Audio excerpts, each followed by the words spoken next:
भस्म व्यक्ति के जीवन में सफलता दे जाती है। इसको अपनी जिंदगी में लिख कर रखना, 3 जगह की भस्म मनुष्य के जीवन को सफलता देती है। 3 जगह की भस्म। पहली, कहीं पर यज्ञ हुआ हो और बड़ा विशाल यज्ञ हुआ,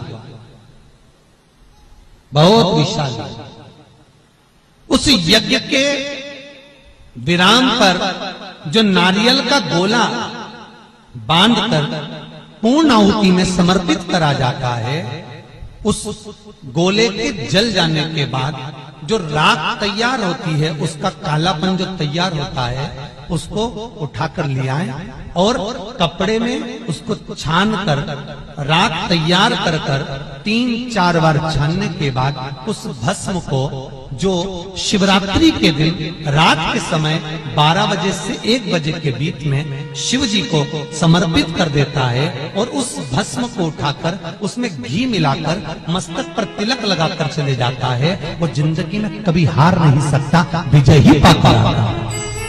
उसकी कभी हार नहीं हो सकता।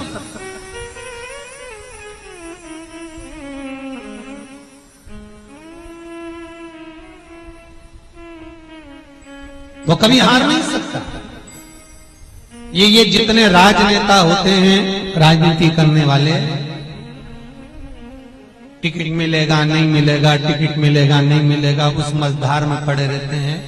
शिव महापुराण की कथा कहती है वो भस्म विजयता को प्रदान करती है। आपको किसी से नहीं करना, किसी के हाथ नहीं जोड़ना, केवल वो भस्म का तिलक लगाकर जिससे आपका काम निकालना है उसके सामने पहुंच जाए, आपको सुख का अनुभव हो जाए, कार्य सिद्ध।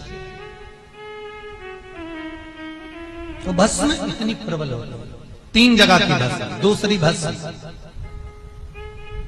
महाराज प्रदोष के समय पर, प्रदोष काल में, जिस दिन प्रदोष हो उस दिन प्रदोष काल के समय कोई गाय अपने बछड़े को दूध पिलाते समय जब पोटा कर दे, गाय गोबर कर दे, उस गोबर को हाथ नहीं लगाना है, उसी स्थान पर सूखने देना है। जब वो गोबर सूख जाए उसको उठाकर जलाकर उसकी भस्म तैयार कर ली जाए।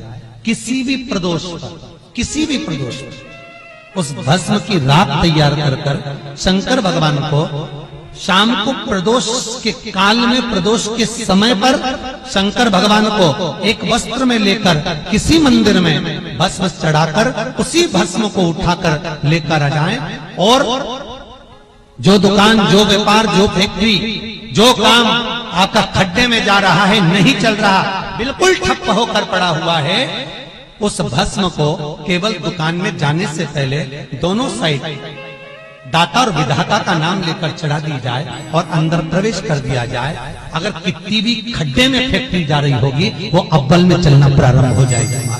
उस भस्म का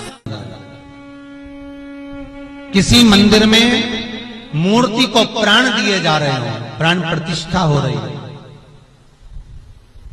मूर्ति स्थापित हो रही है,